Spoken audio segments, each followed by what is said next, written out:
శ్రీమాత్రే నమః.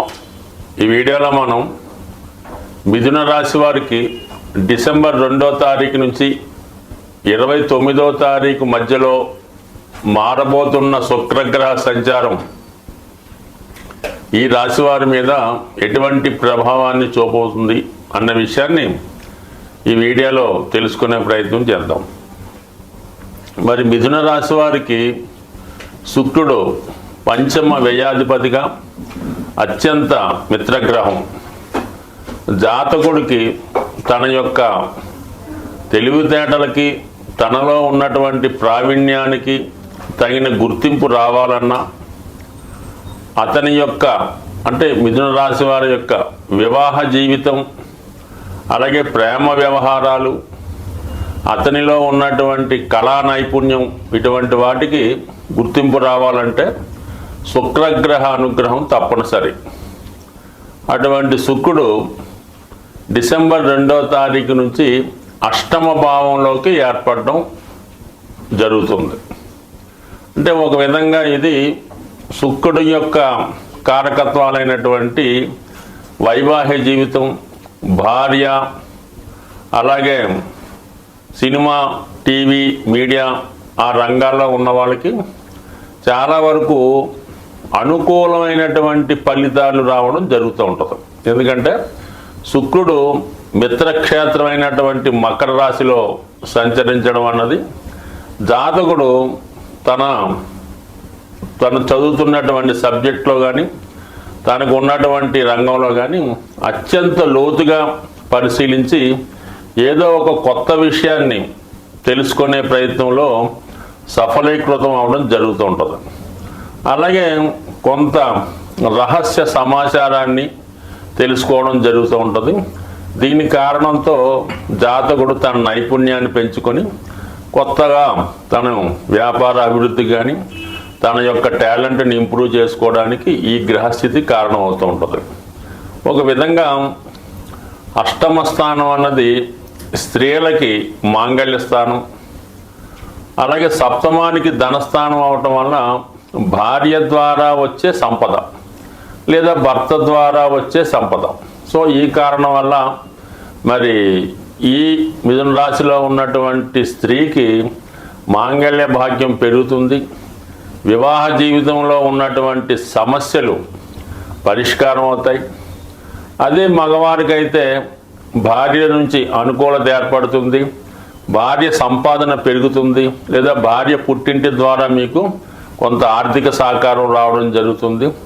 అలాగే ఏదో ఒక శుభకార్యంలో మీరు పాల్గొనడం జరుగుతూ ఉంటుంది. సో ఏదైనా శుక్రుడు అష్టమ స్థానంలో ఉన్నప్పుడు జాతకుడు విలాసవంతమైన ఖరీదైనటువంటి జీవితాన్ని అనుభవించడం జరుగుతూ ఉంటుంది. ఇంకో విధంగా పరిశీలించాలంటే అష్టమ స్థానం ఈ మిథున రాశి వారికి దశమానికి లాభస్థితి. అంటే అక్కడ ఎప్పుడైతే శుక్రుడు అష్టమంలోకి వచ్చాడో జాతకుడికి వృత్తిలో ఆదాయం పెరుగుతుంది, సడన్గా ప్రమోషన్ రావడం జరుగుతూ ఉంటుంది. ఈ విధంగా మరి వృత్తిలో కూడా అభివృద్ధి కలుగుతూ ఉంటుంది. ఎప్పుడైనా మరి ఒక జాతకుడికి అష్టమ భావంలోకి పాపగ్రహాలు వచ్చినప్పుడు ఏమవుతుందంటే సడన్గా కొన్ని చెడ్డ వార్తలు వినడం, జాతకుడికి వృత్తిపరంగా ఉద్యోగం పోవడం కానీ, లేదంటే ఏదన్నా ధన నష్టం జరగడం కానీ, కోర్టు కేసుల్లో ఫెయిల్ అవ్వడం కానీ ఇలాంటివి జరిగే అవకాశం ఉంది. అదే శుభగ్రహాలు వచ్చినప్పుడు జాతకుడికి శుభకరమైనటువంటి వార్తలు వినడం జరుగుతూ ఉంటుంది. ఉద్యోగంలో ప్రమోషన్ వచ్చిందనో, కొత్తగా ఉద్యోగంలో సెలెక్ట్ అయ్యామనో, వివాహం కుదిరిందనో, సాధారణంగా ఈ పెళ్లి చూపులు అయిన తర్వాత అవతల వారి నుంచి మనం ఎదురు చూస్తూ ఉంటాం, వివాహానికి ఒప్పుకున్నారా లేదా అంటే. ఇప్పుడు ఎమ్మటెమ్మటే తెలుసుకున్నాం. పూర్వకాలంలో ఏంటంటే తర్వాత చెప్తామని వెళ్తుండేవారు. వాళ్ళు బాగా ఆలోచించుకొని ఓ 15 రోజులకో నెలకో ఒక ఉత్తరం రాస్తుండేవారు, మీకు అమ్మాయి మాకు నచ్చింది, వివాహానికి ఏర్పాట్లు చేసుకోండి అని ఉత్తరం రాస్తూ ఉండేవారు. ఆ విధంగా ఒక విధమైనటువంటి శుభకార్యానికి సంబంధించినటువంటి శుభవార్తలు వినడానికి ఈ గ్రహస్థితి అనుకూలంగా ఉంది. సో ఏదైనా అటు వివాహపరమైనటువంటి సమస్యలు, ఉద్యోగపరమైన అభివృద్ధి, అలాగే మీ టాలెంట్కి తగిన గుర్తింపు ఈ శుక్రుని యొక్క సంచారం వల్ల రావడం జరుగుతూ ఉంటుంది. ముఖ్యంగా ఏంటంటే ఈ వివాహ విషయంలో గతంలో వివాహం జరిగి ఎవరైనా భార్యాభర్తలు ఏదో కారణం వల్ల ఎడబాటుగా ఉంటూ కొంతకాలంగా విడివిడిగా దూరంగా ఉన్నవాళ్ళు తిరిగి ఏదో ఒక శుభకార్యంలోనో వివాహ వేడుకలోనో పుణ్యక్షేత్రంలోనో మళ్ళా పరస్పరం కలుసుకొని మళ్ళా తిరిగి వారి యొక్క వైవాహిక జీవితాన్ని పునరుద్ధరించుకునే అవకాశం ఉంది. అది కొన్ని సందర్భాల్లో ఏదైనా ఒక పరిచయం ఉన్నవాళ్ళు కానీ ఎఫ్ఐఆర్ ఉన్నవాళ్ళు కానీ మాజీ ప్రేమికులు కూడా ఈ విధంగా పరస్పరం కలుసుకొని మళ్ళా వారి యొక్క స్నేహ బంధాన్ని కొనసాగించే విధంగా ఈ గ్రహస్థితి అనుకూలంగా ఉంది. ఎందుకంటే అష్టమం అన్నది రహస్య కార్యకలాపాలు, రహస్య వ్యవహారాలు చెప్తూ ఉంటుంది. అందులో శుక్రుడు వచ్చాడు. మీ యొక్క కుటుంబ స్థానంలో కుజుడు నీచ స్థితిలో ఉన్నాడు. నీచ స్థితిలో ఉన్నప్పుడు జాతకుడి యొక్క ఆలోచన విధానం, అతని యొక్క ప్రవర్తన కొద్దిగా నైతిక విలువలకి విరుద్ధంగా కొద్దిగా పతనావంగా ఉంటుంది. అందువల్ల ఏంటంటే జాతకుడు వివాహం అయినా కూడా మరి ఈ సందర్భంలో పాత వారిని తిరిగి కలుసుకొని వారి యొక్క పాత జీవితాన్ని తిరిగి కంటిన్యూ చేయడానికి ఈ గ్రహస్థితి కారణం అవుతూ ఉంటుంది. సో ఏదేమైనా ఆర్థిక పరంగా మాత్రం ఈ 27 రోజులు కూడా జాతకుడికి అనవసర ఖర్చులు, రహస్య ఖర్చులు, అంటే అవి చెప్పుకోవడానికి ఉండవు. ఎవరో మరి స్నేహితులకో ఇష్టమైన వారికో వ్యసనాలకో ఏదో ఒక దానికి అధిక మొత్తంలో ధనాన్ని ఖర్చు పెట్టడం, అలాగే మరి చాలా కాలంగా దాచుకున్న ధనాన్ని ఒకేసారి ఖర్చు పెట్టడం జరిగే అవకాశం ఉంది. బట్ ఒక విధంగా స్త్రీలకి విలువైన బంగారు ఆభరణాలు, విలువైన వస్తువులు భర్త గారి దగ్గర నుంచి బహుమతి రూపంగా వచ్చే అవకాశం కూడా ఈ గ్రహస్థితి స్త్రీలకు చాలా అనుకూలంగా ఉన్నది. ఏదైనా శుక్రుడు అష్టమంలో ఉన్నప్పుడు ఏదో ఒక శుభవార్త ఈ సమయంలో ఈ మిథున రాశి వారు వినే అవకాశం తప్పగా ఉంటుంది. ఈ స్వస్తి. జీవితంలో ఒక జాతకుడు కానీ జాతకరాలు కానీ వారి యొక్క సౌందర్యం, ఆకర్షణ, అందం, ప్రేమ ఇవన్నీ జీవితంలో కలగాలన్నా, ఆఖరికి ఒక జాతకుడు శుభ్రమైనటువంటి వస్త్రాలు ధరించాలన్నా, ఒక మంచి భోజనం చెయ్యాలన్నా, అలాగే మంచి వాహనం కొనుక్కోవాలన్నా, ముఖ్యంగా వివాహ జీవితం ఎటువంటి ఇబ్బందులు లేకుండా సౌకర్యంగా ఉండాలన్నా శుక్రగ్రహ అనుగ్రహం తప్పనిసరి.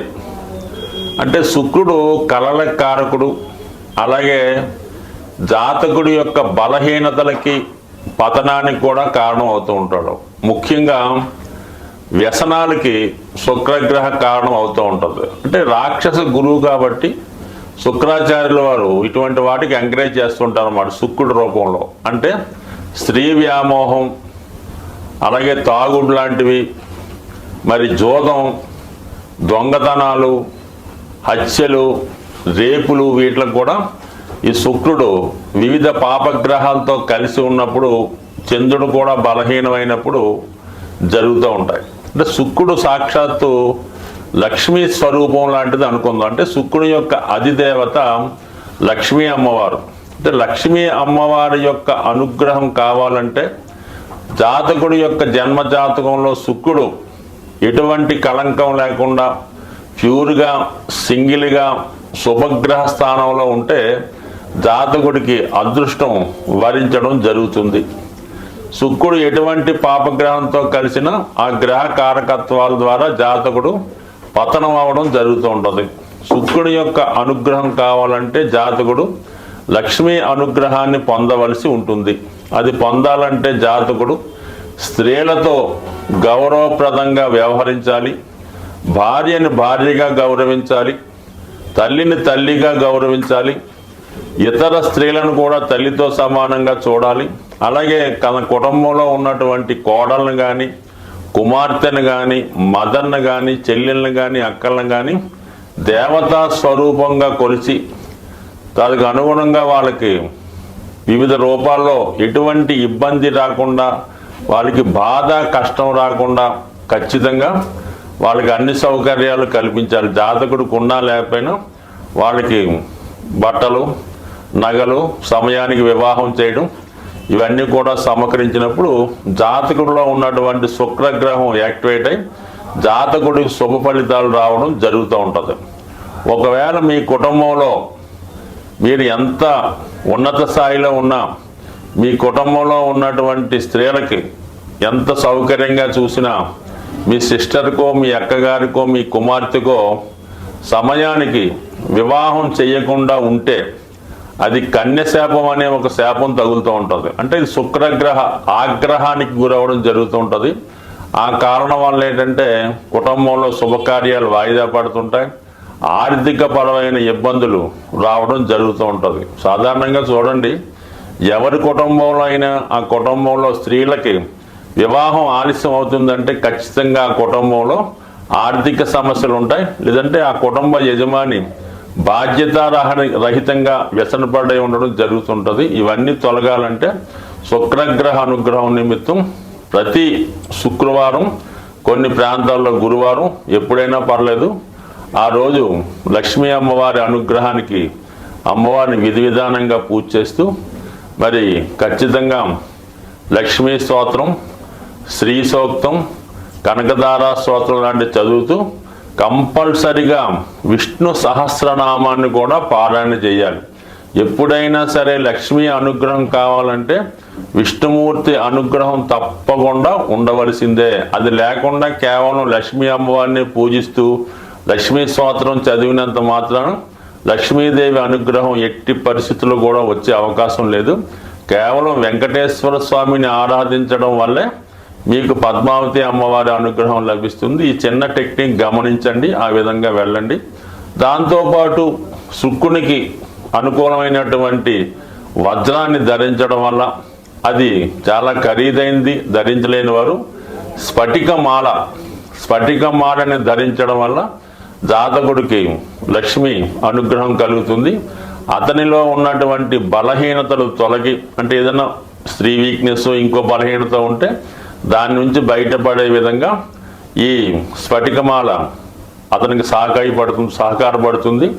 అలాగే అనుకూలం ఉన్నవాడు స్ఫటికంతో తయారు చేసినటువంటి శివలింగాన్ని, చిన్నది 1 ఇంచి 2 ఇంచుల పరిణామంలో కానీ స్ఫటికంతో చేసినటువంటి శ్రీచక్రాన్ని కానీ మీ పూజా మందిరంలో నిత్యం పూజించుకోవడం వల్ల ఖచ్చితంగా మీ యొక్క ఆర్థిక పరమైన సమస్యలు, కుటుంబంలో ఉన్నటువంటి వివాహపరమైన సమస్యలు, స్త్రీ దోషం, స్త్రీకి ఉన్నటువంటి శాపం కానీ, స్త్రీ శాపం కానీ, మాతృశాపం కానీ తొలగి ఆ కుటుంబం ఖచ్చితంగా మరి చక్కగా లక్ష్మీ కళతో మంచి నేమ్తో ఉండే అవకాశం ఉంది. బట్ ఏదైనా ఖచ్చితంగా మాత్రం శుక్రగ్రహ అనుగ్రహం కావాలంటే స్త్రీలను గౌరవించవలసిందే. స్వస్తి.